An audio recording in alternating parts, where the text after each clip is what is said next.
طيبة ولنجزينهم بأحسن ما كانوا يعملون.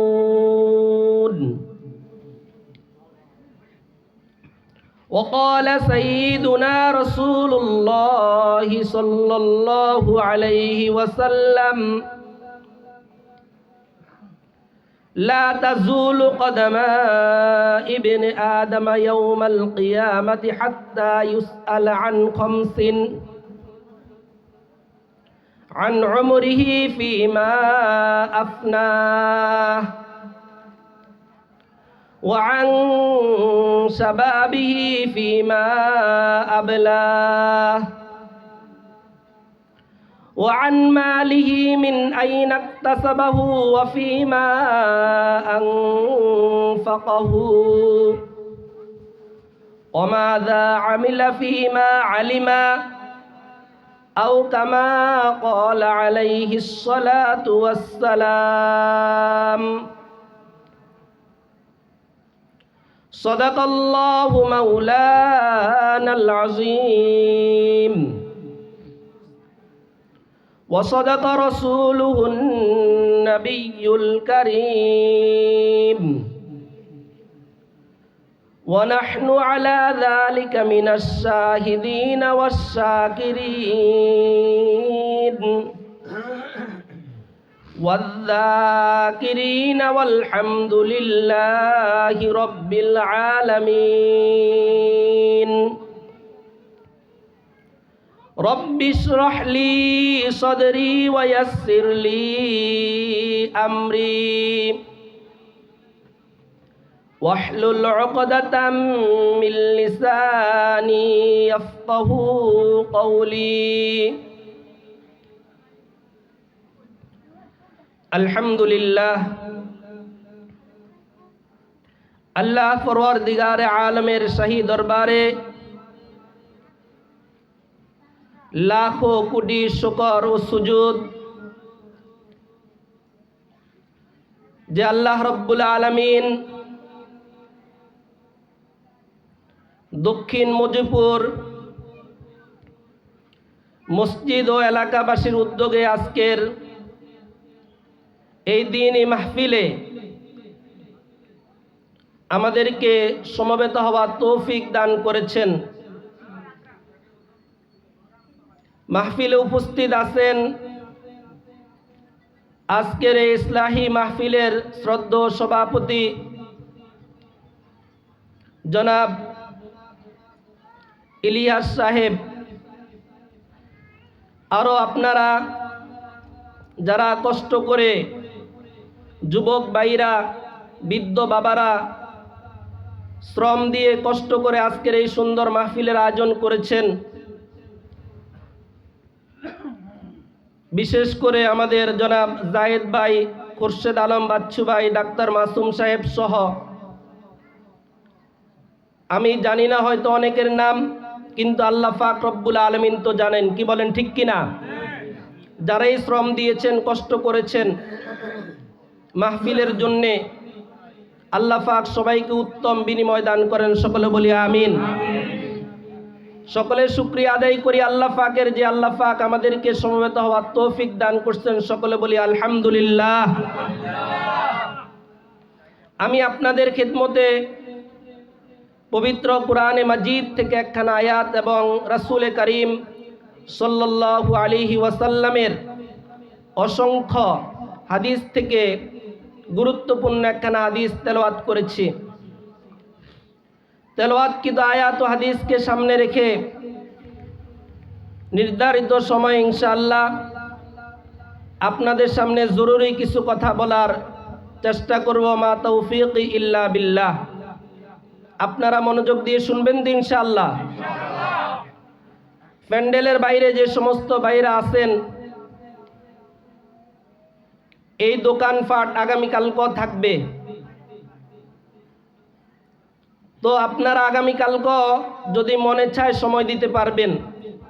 তবে দক্ষিণ মজিপুরের এই আয়োজন, এই দিনই পরিবেশ, এই দিনই আলোচনার মজলিস আগামীকালকে কি বলেন, থাকবে? থাকবে না। আগামীকালকে আর থাকবে না, এটাকে গনিমত মনে করা। দিনে একটা মজলিস ছোট হোক, এটার দাম আল্লাহ পাকের কাছে অনেক বেশি।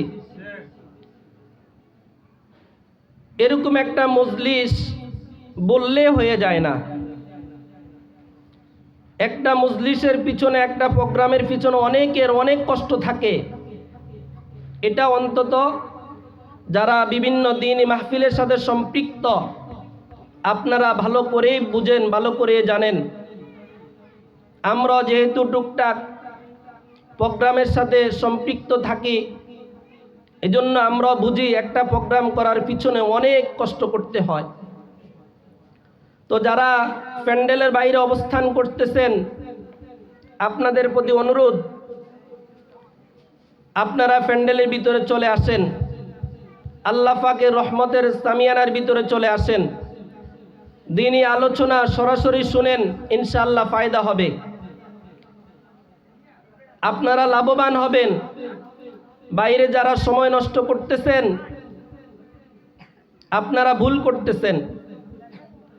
পর্দার আড়ালে যে সমস্ত মা বোনরা অবস্থান করতেছেন, দিনী আলোচনা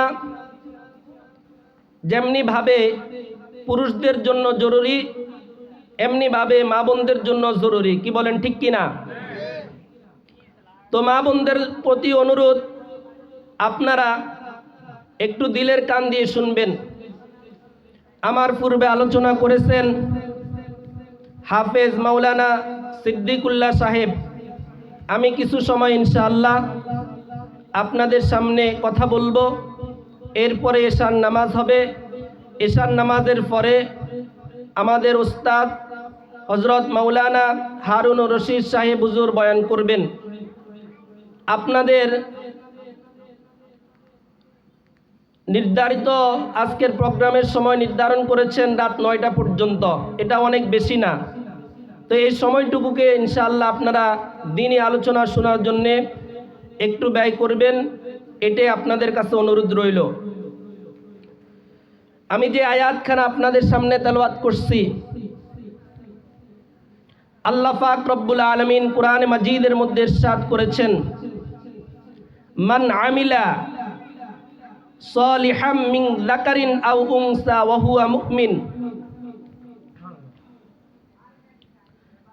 মান আমিলা সালিহান, যে ব্যক্তি নেক কাজ করবে।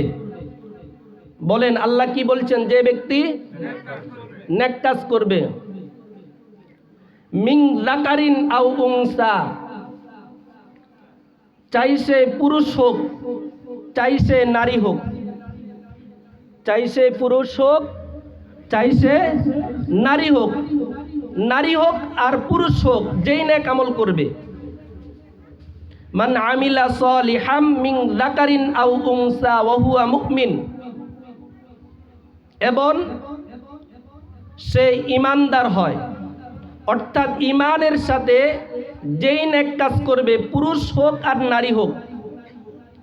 বলেন, ঈমানের সাথে যেই নেক কাজ করবে, চাইছে পুরুষ হোক, চাইছে নারী হোক, আল্লাহ পাক রব্বুল আলামিন তার জন্যে দুটি সুসংবাদ দিয়েছেন। সুসংবাদ কয়টি? দুটি সুসংবাদ এত বড় যে এই দুটি সুসংবাদ আমার আপনার দুনিয়া এবং পরকালের জন্য যথেষ্ট। জোরে বলেন সুবহানাল্লাহ। সুসংবাদ কয়টা? ছোট না বড়? কত বড়? যে দুটি সুসংবাদ আমার দুনিয়া এবং পরকাল উভয়ের জন্য কি যথেষ্ট, শুধু প্রয়োজন না, মানে আমার জন্য যথেষ্ট হয়ে যাবে। মান আমিলা সালিহাম মিন যাকারিন আও উনসা ওয়া হুয়া মুমিন, যে ব্যক্তি ঈমানের সাথে নেক আমল করবে, চাইছে পুরুষ হোক, চাইছে নারী হোক, আল্লাহ পাক রব্বুল আলামিন তার জন্য দুইটা সুসংবাদ দিয়েছেন। এই দুটি সুসংবাদ এতই বড়, এতই বড় যে দুটি সুসংবাদ আমার আপনার দুনিয়া এবং আখিরাতের জন্য যথেষ্ট হয়ে যাবে। সুবহানাল্লাহ। নেক কাজ করলেই হলো, সে কোন দেশের, যেই দেশের হোক, সে যেই গ্রামে হোক, যেই বংশের হোক, সে তার কালার যেরকমই হোক, সাদা হোক আর কালো হোক, পুরুষ হোক আর নারী হোক, দুইটা শর্ত পাওয়া যাবে, ঈমান এবং নেক আমল। বলেন কি? ঈমান এবং নেক আমল। আল্লাহ পাক রব্বুল আলামিন বলেন, ফালানুহইয়ান্নাহু হায়াতান তাইয়্যিবাহ।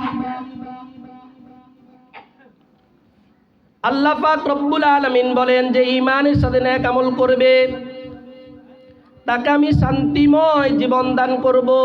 সুবহানাল্লাহ। কেমন জীবন? কথা বলেন না, কেমন জীবন? আমরা চাইনি যে শান্তিময় জীবন লাভ করি। এই দুনিয়া আমরা যত কষ্ট করি, 24 ঘন্টার মধ্যে বলতে গেলে 23 ঘন্টায় শান্তিময় জীবনের জন্য আমরা কষ্ট করি। কথা বলেন ঠিক কিনা? আল্লাহ পাক রব্বুল আলামিন বলেন, ফালানুহইয়ান্নাহু হায়াতান তাইয়্যিবাহ ওয়ালানাজজিয়ান্নাহুম আজরাহুম বিআহসানি মা কানু ইয়ামালুন। আর দুনিয়ার জিন্দেগিতে সে যে কষ্ট করে নেক আমল করেছে, এই কারণে আমি আল্লাহ পরকালে তাকে এর চেয়ে উত্তম বিনিময় দান করব। সুবহানাল্লাহ। দুনিয়ায় শান্তিময় জীবন, বলেন দুনিয়ায়, আর পরকালে উত্তম বিনিময়। পরকালে উত্তম বিনিময় জাহান্নাম। কথা বলেন না দে, কি বলেন? জাহান্নাম কি? তাহলে আমার দুনিয়াও শান্তিময় হয়ে গেল, আমি জান্নাতও পেয়ে গেলাম, আমার আর কি লাগবে? কি বলেন? কোনো কিছু দরকার আসেনি? একজন প্রধানমন্ত্রী যদি বলে অমুক সন্তানের পুরা জিন্দেগির দায়িত্ব আমি নিয়ে নিলাম, তাহলে এই এক কথার মধ্যে সব আসেনি? কি বলেন? সব আছে। এটাকে তো আমরা বিশ্বাস করি। তা আল্লাহ যে বলছেন, এটা কি মিথ্যা হতে পারে? কোন দেশের প্রধানমন্ত্রী মিথ্যাও বলতে, কি বলেন, পারে না। কিন্তু আল্লাহর কথার মধ্যে কি নাই? কোনো মিথ্যা নাই। এখন শান্তিময় জীবন এবং পরকালের নাজাত পাওয়ার জন্যে শর্ত হচ্ছে ঈমান এবং নেক আমল। বলেন শর্ত কি? সবাই বলতে হবে। এই দিক দিয়ে বলেন নাই, বলেন ঈমান এবং নেক আমল। ঈমান এবং পুরস্কার কয়টা? 1 নম্বর। বলেন 1 নম্বর। দ্বিতীয় নম্বর, পরকালে উত্তম বিনিময়। বলেন পরকালে কাজ কয়টা? কাজ কয়টা? 1 নম্বর ঈমান, দ্বিতীয় নম্বর নেক আমল। বলেন ঈমান, নেক আমল। পুরস্কার কয়টা? বলেন দুনিয়ার শান্তিময় জীবন, পরকালে উত্তম বিনিময়। বুঝছেন তো কথা? কি বলেন? দারুণ কথা না? এটা কার কথা? মাহফুজ হুজুরের কথা? কার কথা? আল্লাহর কথার চেয়ে সত্য আর কারো কথা আসেনি? আল্লাহর কথার চেয়ে সত্য আর কারো কথা আসেনি? নাই। এখন আমরা যদি শান্তিময় জীবন চাই, পরকালে উত্তম বিনিময় তথা নাজাত চাই, জান্নাতে যেতে চাই, ঈমানের মতো দৌলত আল্লাহ পাক আমাদেরকে দিয়েছেন। এখন কাজ করতে হবে নেক আমল। কি করতে হবে? কথা বলেন, কি করতে হবে? নেক আমল। নেক আমল কি? এটা তো আপনারা জানেন। মাইকের সামনে আসলে আপনারাও বলতে পারবেন। নামাজ পড়া, এটা কি? নেক আমল। বলেন নামাজ পড়া এটা কি? রমজান মাসে রোজা রাখা, হজ ফরজ হলে হজ করা, যাকাত দেওয়া, দান সদকা করা, গরিব মানুষদেরকে সহযোগিতা করা, নেক আমল। এগুলো কি বলেন করা যাবে না ইনশাআল্লাহ? শুধু আখিরাতের জন্য না, দুনিয়ারও ফায়দা আছে। প্রিয় ভাইরা, প্রিয় উপস্থিতি, আমাদের সাথে যাবে আমাদের নেক আমলটাই। এই যে আপনারা আজকে এখানে বসছেন, আপনাদের সওয়াব হচ্ছে কিনা? এই সওয়াবের ভাগ আপনার ছেলে সন্তান হবে? হবে? হবে না? এর ভাগ কেউ নিবে না, আপনার নেক কাজের ভাগ কেউ নিবে না, সেটা একমাত্র নিজের জন্যেই। আর আমি বাজারে গিয়ে 1000 টাকা ইনকাম করলাম, এটা যে আমার, এটা বলা মুশকিল। এটা রেখে যে আমি দুনিয়া থেকে বিদায় হব, এর মধ্যে ভাগাভাগি শুরু হয়ে যাবে। কথা ঠিক কি না? ভাগাভাগি শুরু হয়ে যাবে। দিনের বুঝ না থাকলে তো ছেলে সন্তান সম্পদ নিয়ে কুকুরের মতো টানাটানি করে। কথা বলেন ঠিক কি না? আর আমার আপনার যে নেক আমল, আমার আপনার নামাজ, আমার আপনার রোজা, আমার আপনার দান সদকা, আমার আপনার হজ, আমার আপনার যাকাত, এগুলোর মধ্যে কেউ ভাগ নিবে না। এগুলো শুধুই আমার জন্যে। কথা বলেন ঠিক কি না? এগুলো শুধুই আমার, শুধুই আমার। আল্লাহর নবী সাল্লাল্লাহু আলাইহি ওয়াসাল্লাম একদিন মসজিদে নববীতে বসা। কোথায় বসা? মসজিদে নববী। আল্লাহর নবী সাহাবায়ে কেরামদেরকে ডাকলেন, ও আমার সাহাবায়ে কেরাম, এদিকে আসো, তোমাদেরকে একটা গল্প বলি। সাহাবী কাদেরকে বলে? যারা ঈমানের সাথে নবীকে দেখছে এরা সাহাবী। বলেন সাহাবী কাকে বলে? জি, ঈমানের সাথে নবীজিকে যারা দেখছে এরা সাহাবী। তাদেরকে যারা দেখছে তারা তাবিঈ, তাদেরকে যারা দেখছে তারা তাবিঈ। আল্লাহর পয়গম্বর সাল্লাল্লাহু আলাইহি ওয়াসাল্লাম সাহাবায়ে কেরামদেরকে বললেন, ও আমার সাহাবায়ে কেরাম, একটু এদিকে আসো। সাহাবায়ে কেরাম আসলেন, নবীজি বললেন, বসো, তোমাদেরকে আজকে একটা গল্প বলি। গল্প কে বলবেন? নবীজি। অর্থাৎ এই গল্পের মাধ্যমে আল্লাহর নবী একটা উদাহরণ দিয়ে সুন্দরভাবে আমাদেরকে বুঝিয়েছেন। সবার মনোযোগ আছে তো ইনশাআল্লাহ? আসেনি সবাই? একটু খেয়াল করে শুনেন। নবীজি সাল্লাল্লাহু আলাইহি ওয়াসাল্লাম বললেন, এক ব্যক্তির 3 জন ভাই ছিল। কয়জন ভাই? সবাই বলেন। 3 জন ভাই ছিল। একজন বড় ভাই, আরেকজন মেজো ভাই, আরেকজন ছোট ভাই। ওই ব্যক্তির এই 3 জন ভাইয়ের মধ্যে সবচেয়ে বেশি মোহাব্বত আর ভালোবাসা, আন্তরিকতা ছিল তার বড় ভাইয়ের সাথে। এরপর মেজো ভাইয়ের সাথে, এরপর ছোট ভাইয়ের সাথে কোনো রকম তার সম্পর্ক ছিল। তার মানে হলো ছোট ভাইয়ের সাথে তেমন ভালো সম্পর্ক ছিল না। যখনই তার মৃত্যুর সময় ঘনিয়ে আসলো, তখন ওই ব্যক্তি তার বড় ভাইয়ের কাছে গেল। যেহেতু তার বড় ভাইয়ের সাথেই তার ভালো সম্পর্ক ছিল, মানুষ বিপদে পড়লে যার সাথে আন্তরিকতা, মোহাব্বত, ভালোবাসা, তার কাছে আগে যায়। কথা ঠিক কি না? কি বলেন ঠিক কি না? যেহেতু বড় ভাইয়ের সাথে তার মোহাব্বত আর ভালোবাসা, মৃত্যুর সময় যখন ঘনিয়ে আসছে, তখন ওই ব্যক্তি তার বড় ভাইয়ের কাছে গেল, গিয়ে বলল, ভাই, এই সারা জিন্দেগি আমি আপনাকে মোহাব্বত করেছি, ভালোবাসছি। আপনার সাথে মোহাব্বত আর ভালোবাসার সম্পর্ক আমার। আজকে আমি দুনিয়া থেকে বিদায় হওয়ার সময় ঘনিয়ে আসছে। এখন আপনি আমার কি উপকার করবেন? বড় ভাই সাহেব জানিয়ে দিল, হে আমার ছোট ভাই, শুনো, তুমি আমার সাথে সম্পর্ক রেখে একটা ভুলে করছ। আজকে তোর এই বিপদের সময় আমি তোর কোনো উপকার করতে পারবো না, করব না। কি বলেন? বড় ভাই অনেক ভালো না গাদ্দার? কথা বলেন না। আপনারা আবার আপনাদের সমাজের কোনো ভাইয়ের দিকে নিয়েন না। কথা বুঝছেন নি? খবরদার ওই দিকে নিয়েন না, কথা বুঝেন। তো বড় ভাইকে বলল, ভাই কি উপকার করবেন? ভাই বলল, তুমি সারা জিন্দেগি আমার সাথে সম্পর্ক রেখে ভুলে করছ। আজকে তোর এই কঠিন বিপদের সময় আমি তোর কোনো উপকার করব না। এরপর গেল তার মেজো ভাইয়ের কাছে গিয়ে বলে, ও ভাই, বড় ভাইয়ের পরে আপনার সাথে ছিল আমার মোহাব্বত আর ভালোবাসা। আমি আসছি আপনার কাছে, আমার দুনিয়া থেকে বিদায়ের সময় হয়ে গেছে। আমার এই কঠিন মুসিবত আর বিপদের সময় আপনি আমার কি সহযোগিতা করবেন?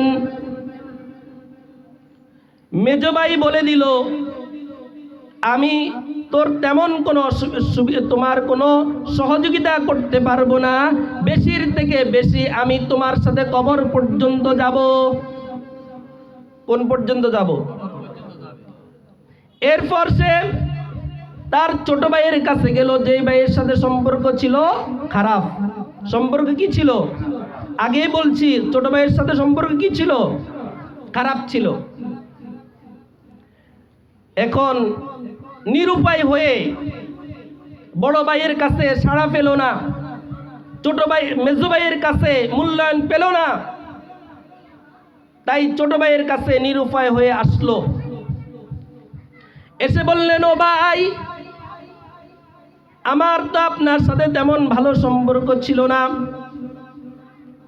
তবে আমি আজকে বড় বিপদে আছি, মুসিবতে আছি, দুনিয়া থেকে আমার চলে যাওয়ার পালা। আমার এই কঠিন মুসিবতের সময় আমি আপনার থেকে সাহায্য চাই, আপনি আমাকে কি সাহায্য করবেন? ছোট ভাই বলল, তুই আমার সাথে সম্পর্ক যেমনই রাখছত না কেন, আমি তোকে বলতে পারি না। আমি তোর সাথে আছি, তোর সাথে জানাজায় যাব, তোর সাথে কবরে যাব, তোর সাথে কবরের ভিতরে যাব, যেই পর্যন্ত আল্লাহ রব্বুল আলামিন তোকে জান্নাত না দিবে ওই পর্যন্ত আমি তোর জন্য সুপারিশ করতেই থাকবো। চিৎকার দিয়ে বলেন সুবহানাল্লাহ। এখন আপনারা বলেন, বড় ভাইয়ের সাথে সম্পর্ক কম ছিল না বেশি ছিল? সবচেয়ে বেশি ছিল। বলেন, বড় ভাইয়ের সাথে সম্পর্ক সবচেয়ে বেশি ছিল। এরপর একটু কথা বলেন, কথা বুঝতে সুবিধা হবে। এরপরে মেজো ভাইয়ের সাথে, আর ছোট ভাইয়ের সাথে সম্পর্ক তেমন ভালো ছিল না। কিন্তু বড় ভাই কি করলো? আমি তোর কোনো উপকার করতে। মেজো ভাইও একরকম প্রায় বলে দিল। ছোট ভাই বলল, আমি আছি তোর সাথে। এখন বলেন, কোন ভাই ভালো? কথা বলেন, ছোট ভাই ভালো। এখন ছোট ভাইকে, বড় ভাইকে, মেজো ভাইকে এটা চিনেন। আল্লাহর নবী সাল্লাল্লাহু আলাইহি ওয়াসাল্লাম বললেন, হে আমার সাহাবায়ে কেরাম, এই যে বড় ভাই, মেজো ভাই, ছোট ভাই, এরা কারা চিনছুনি তোমরা? সাহাবায়ে কেরাম জবাব দিলেন, ইয়া রাসূলুল্লাহ, ইয়া হাবিবাল্লাহ, আপনি কোন বাড়ির কার কথা বললেন? আমরা তো বুঝলাম না। আল্লাহর নবী বললেন, আমি নির্দিষ্ট কোনো বাড়ির কোনো বড় ভাই, ছোট ভাই, মেজো ভাইয়ের কথা বলি নাই। এই বড় ভাই হচ্ছে তোমাদের দুনিয়ার সম্পদ। বড় ভাইকে দুনিয়ার সম্পদ, যেই দুনিয়ার জন্য তোমরা, যেই দুনিয়ার সাথে তোমাদের সম্পর্ক সবচেয়ে বেশি ভালো। কি বলেন, ঠিক কিনা? দুনিয়ার সাথে আমাদের এত সম্পর্ক, আমরা এই দুনিয়ার জন্য অনেকে নামাজ পর্যন্ত আদায় করি না। কথা বলেন, ঠিক কিনা?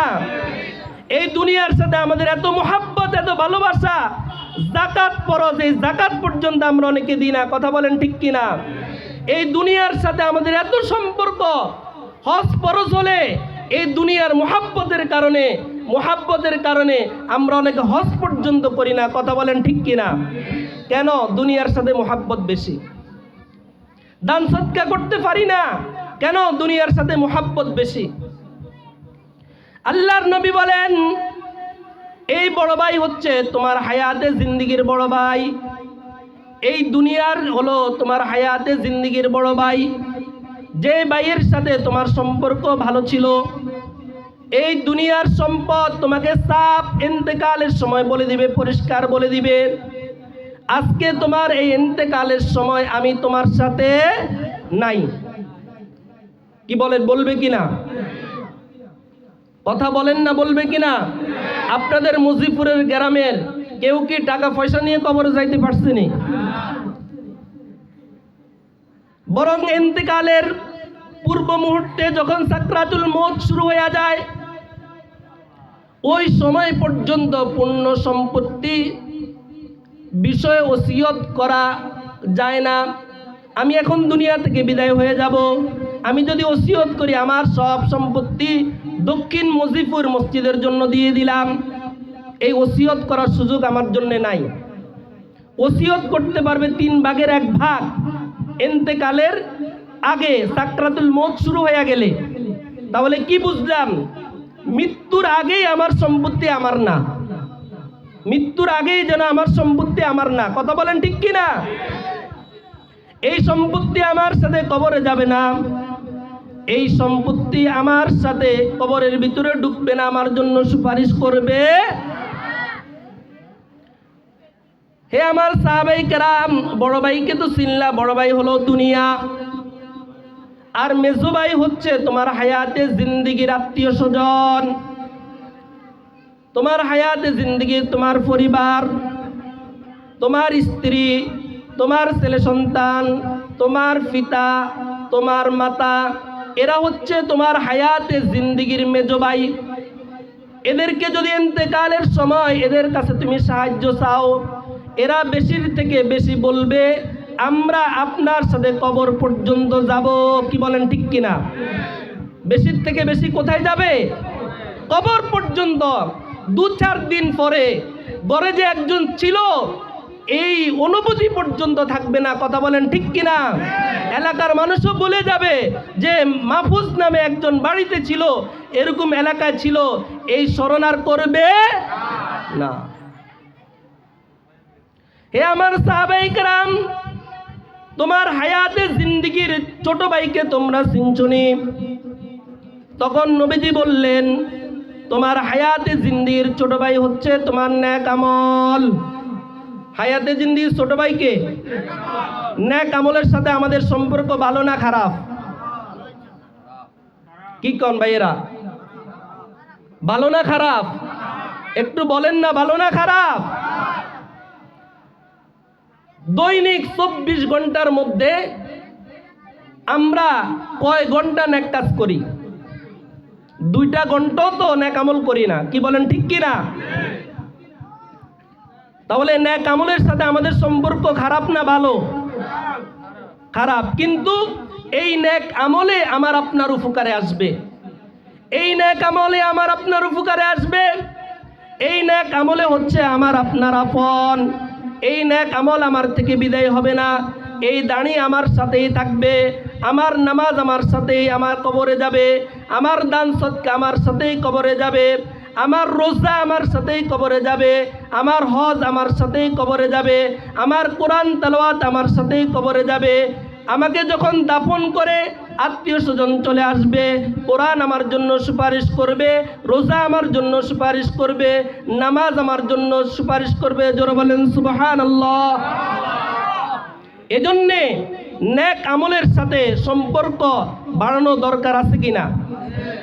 কথা বুঝছেন না আপনারা সবাই?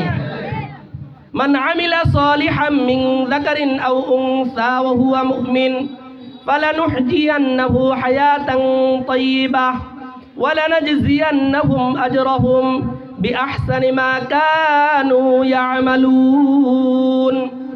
আল্লাহ রাব্বুল আলামিন বলেন, যেই ব্যক্তি ঈমানের সাথে নেক আমল করবে তাকে শান্তিময় জীবন দান করব এবং পরকালে উত্তম বিনিময় দান করব।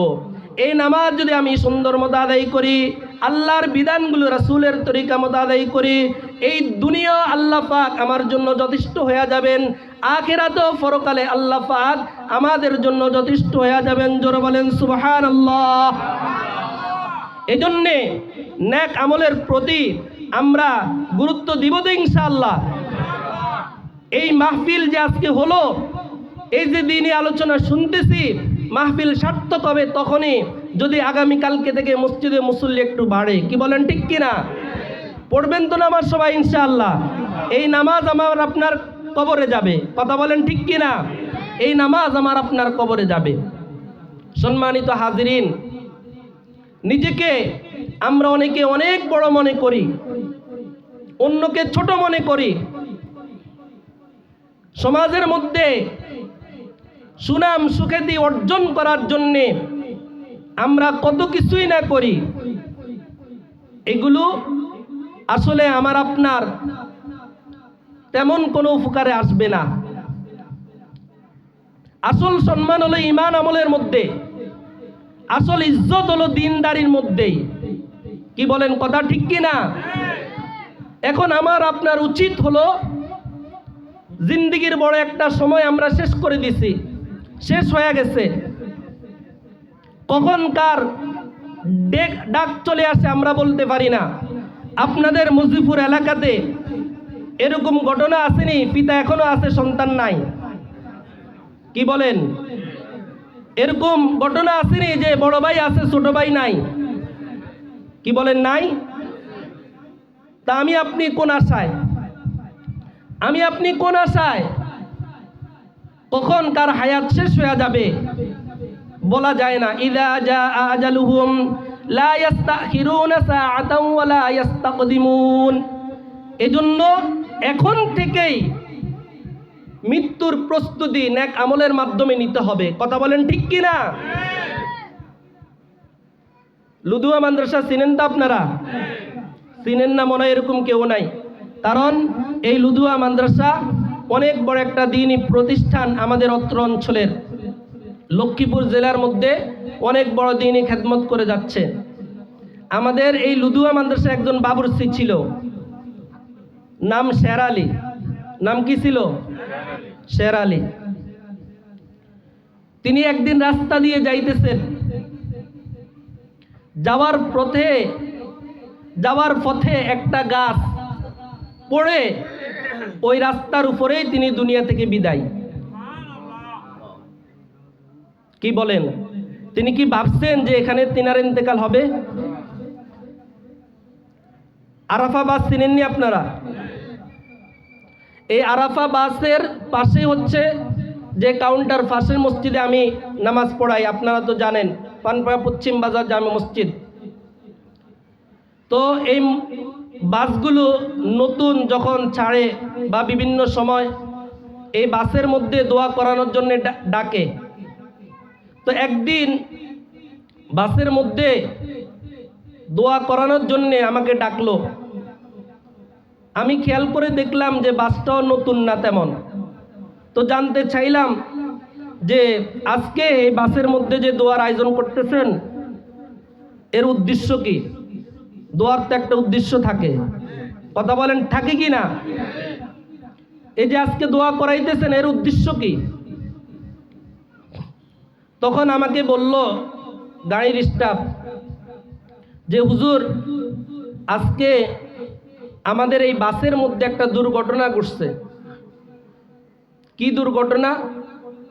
তখন বলল যে সায়দাবাদ থেকে যখন বাসটা ছাড়লো, একজন লোক চায়ের দোকানে বসে চাও খেলো, তাকে ডেকে গাড়িতে উঠাইলাম, আমাদের যাত্রী। কিন্তু পথের মধ্যে এসে লক্ষ্য করলো তার পাশের লোক যে তার মোবাইলে বারবার কল আসতেছে, কিন্তু ওই ব্যক্তি কল ধরে না। কল কি করে না? প্রথম ভাবলো যে সে হয়তো ঘুমিয়েছে। গাড়িতে অনেকে ঘুমায় না? কি বলেন, ঘুমায় কি না? ভাবছে যে সে ঘুমে। কিন্তু ভালো করে যখন তাকে জাগাইলো, বারবার ফোন আসার কারণে জাগানোর সাথে সাথে দেখে সে পড়ে গেছে। তখন দেখলো সে আর দুনিয়াতে নাই।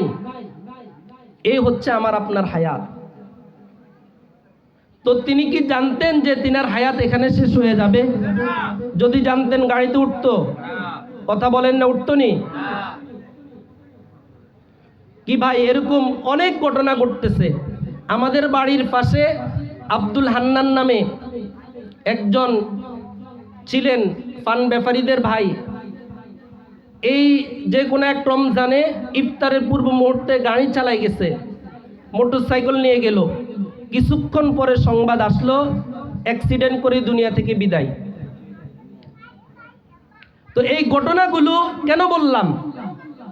আপনাদের কান সুখ করার জন্য নয়, ইব্রত উপদেশ গ্রহণ করার জন্যে, যে আমার আপনার মৃত্যু যে কোনো সময় চলে আসতে, কথা বলেন ঠিক কিনা? এজন্য সামনে ভালো হব, সামনের বছর থেকে ভালো হয়ে যাব, দাড়ি পাকলে ভালো হব, এই চিন্তা ছেড়ে দিতে হবে, কথা বলেন ঠিক কিনা?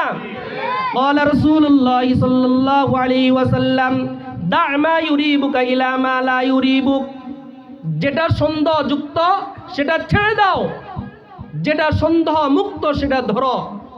তুমি 1 বছর পরে ভালো হবে, তোমার দাড়ি সাদা হলে দাড়ি রাখবে, তোমার বয়স যখন 50-60 বছর হবে তখন তুমি নেক আমল শুরু করবে তো ঠিক আছে, কিন্তু ওই পর্যন্ত যে যেতে পারবে এর কোনো গ্যারান্টি, কি বলেন আছে গ্যারান্টি?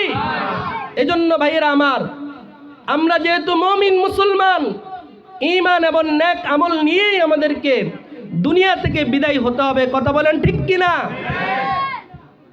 সামনের আশায় পড়ে থাকলে হবে না, বলেন আজকে থেকেই ভালো হতে হবে। কখন থেকে ভালো হতে হবে? এখন থেকে ভালো হওয়ার নিয়ত করতে হবে। নিয়ত করা যায় না ইনশাআল্লাহ? একদিনেই তো ভালো হব না, আস্তে আস্তে ভালো কাজ করতে করতে একদিন আপনি পরিপূর্ণ ভালো হয়ে যাবেন।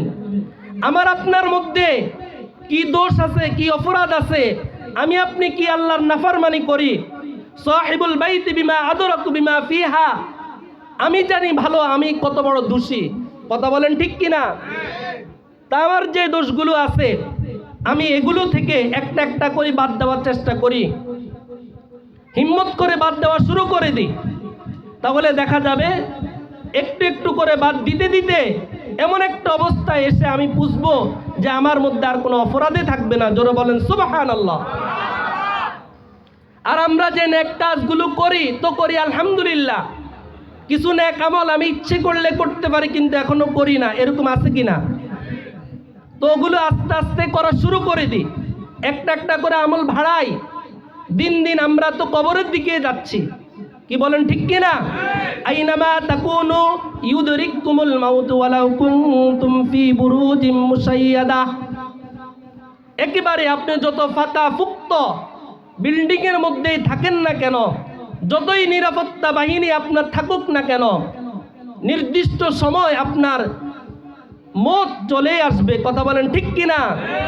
পৃথিবীর প্রধানমন্ত্রী যিনি, তিনার তো অনেক দেহরক্ষী আছে, নিরাপত্তার ব্যবস্থা আছে, কিন্তু মৃত্যু থেকে তিনিও রেহাই পাবেন না। একবারে দিন মজুর থেকে শুরু করে দেশ না পুরা পৃথিবীর সুপার পাওয়ার যিনি, নির্দিষ্ট সময় প্রত্যেকের মত চলে আসবে। যেহেতু আমরা জানি না আমার আপনার মত কখন, এই জন্য এখন থেকে কি নেওয়া? প্রস্তুতি নেওয়া। বলেন এখন থেকে কি নেওয়া? প্রস্তুতি নেওয়া। তাহলে দ্বীনি লাইনে আমরা এতক্ষণের আলোচনায় দ্বারা বুঝলাম যে আমাকে দ্বীনি লাইনে অগ্রসর হতে, কি বলেন বুঝছেন না আপনারা?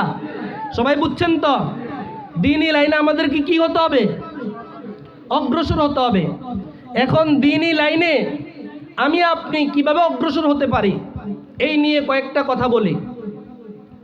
অগ্রসর হওয়ার দরকার এটা তো বুঝছি, বুঝছেন তো সবাই?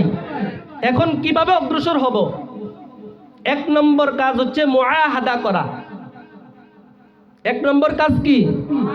মুআহাদা, অর্থাৎ সিদ্ধান্ত নেওয়া, পরিকল্পনা করা, পাকাপোক্ত নিয়ত করা। এটা হবে আমার 1 নম্বর কাজ, যে আমি যতদিন বেঁচে থাকি 5 ওয়াক্ত নামাজ পড়বো ইনশাআল্লাহ।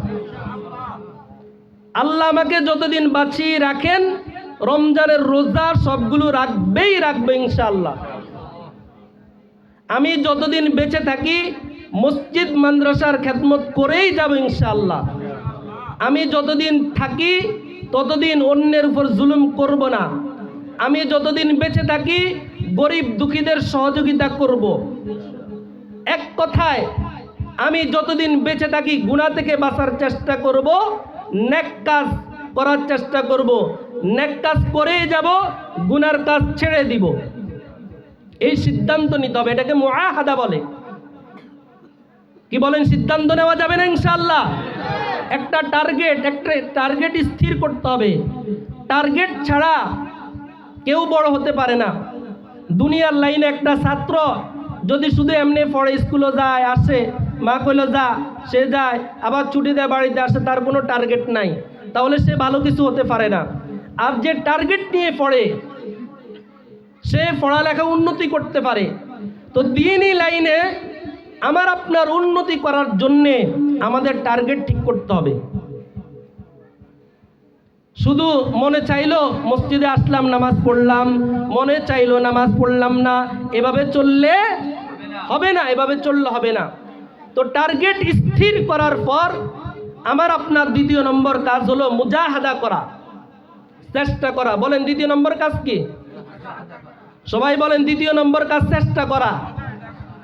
এখন নামাজ পড়বেন নিয়ত করছেন, আপনি চেষ্টা করলেন না, সকালে ঘুমাইছেন, রাত্রে ঘুমাইলেন, সকালে উঠতে কারো মনে চায়নি। আপনাদের হয়তো মনে চায়, আমাদেরও তেমন মনে চায় না, এরপরে উঠতে হয়। কি বলেন, কথা ঠিক কি না? সকালে ঘুমিয়ে থাকতে তো ভালো লাগে, ল্যাপ মোড়ে দিয়ে, কম্বল মোড়ে দিয়ে ঘুমিয়ে থাকতে কার না ভালো লাগে? কিন্তু আল্লাহর হুকুম উঠতেই হবে। এই ঠান্ডা পানি দিয়ে আপনার কিছুক্ষণ পরে ওযু করে নামাজ পড়বেন, ঠান্ডা পানি ধরতে কি আমাদের কাছে ভালো লাগে? কিন্তু কার হুকুম? এরপরও পালন করা লাগবে কিনা? ওয়াল্লাযীনা জাহাদু ফীনা লানাহদিয়ান্নাহুম সুবুলানা। আল্লাহ রাব্বুল আলামিন বলেন, কোন বান্দা যদি আমার পথে চলার জন্য চেষ্টা মুজাহাদা করে, আমি আল্লাহ দ্বীনের লাইনে চলা তার জন্য বহু রাস্তা বের করে দিব। সুবহানাল্লাহ। আমি দ্বীনদার হব, চেষ্টা করব। আল্লাহ বলেন, চেষ্টা করো, তোমার জন্য একটা রাস্তা না, বহু রাস্তা আমি আল্লাহ খুলে দিব। জোরে বলেন সুবহানাল্লাহ। কত খারাপ মানুষ ভালো হয়ে যায়, কি বলেন ঠিক কি না? হযরত ওয়াহশী রাদিয়াল্লাহু তাআলা আনহু কত বড় হত্যাকারী ছিল। হযরত হামজা রাদিয়াল্লাহু তাআলা হত্যাকারী, তিনি ভালো হয়ে গেছেন, সাহাবী হয়ে গেছেন। কত বদমাইশ, চোর ডাকাত ভালো হয়ে যায়। আমি আপনি তো দ্বীনের লাইনে আছি, আরো একটু হিম্মত করলে ইনশাআল্লাহ আরো অগ্রসর হয়ে যেতে পারবো ইনশাআল্লাহ। একটা উদাহরণ শুনেন। হাকিমুল উম্মত মুজাদ্দিদে মিল্লাত মাওলানা আশরাফ আলী থানভী রহমতুল্লাহি আলাইহি কিতাবের মধ্যে লিখছেন, দ্বীনের পথে চলার জন্যে কেউ যদি হিম্মত করে, তখন তার কাছে বহু বাধা মনে হবে, বহু বাধা। আমি দ্বীনের পথে চলবো, আমার বিবি অনেক সময় বাধা হতে পারে, ছেলে সন্তান বাধা হতে পারে, সমাজের লোকরা বাধা হতে পারে। তুমি বাধা দিলে ওর হুজুর হয়ে গেছে, পাঞ্জাবি গায়ে দিলে তার কোনো কথা নাই। মসজিদে আগে আসতাম না, এখন যদি আজান দিলে মসজিদে কবে দেখছো নি এত হুজুর হয়ে গেছে, সারা জীবন করছে চুরি ডাকাতি। কি বলেন, বলবে কি না? এগুলো কখনো বলবেন না। আল্লাহ কাকে কখন হেদায়েত দিয়ে দেয় বলা যায় না। আমি মনে করতেছি অমুকে খারাপ, হয়তো আল্লাহর আদালতে আমার চেয়ে সে ভালো। কি বলেন ঠিক কিনা? কোনো ভাই যদি সমাজের মধ্যে দ্বীনদার হতে চায়, তাকে উৎসাহ দিবেন। দাঁড়িয়ে রাখছে, কিরে দাঁড়িয়ে রাখি দিস, তোল্লাই বুঝিন এই সে ফইনা টাকা নাই। অত্যন্ত দুঃখজনক, এগুলো আমরা বলি, এগুলোর কারণে মানুষ দ্বীন থেকে দূরে সরে যায়। আমাদের পানপাড়া স্কুলের এক ঘটনা, একজন ভাই দাঁড়িয়ে রাখছে, অনেক আগের ঘটনা। স্কুলে পড়ে, বললাম ভাই দাঁড়িয়ে থাকছেন কেন? কয় স্কুলে গেছি আর শিক্ষকে বলে, কিরে তোল্লাই বুঝুন ব্লেড কেনার টাকা নাই। নাউজুবিল্লাহ বলেন না। কি বলেন, কথাটা বলা কি ঠিক হয়েছে? কত বড় মারাত্মক কথা। স্কুলে পড়লে কি দাঁড়িয়ে রাখা যাবে না? স্কুলে পড়লে কি পর্দা করতে হবে না?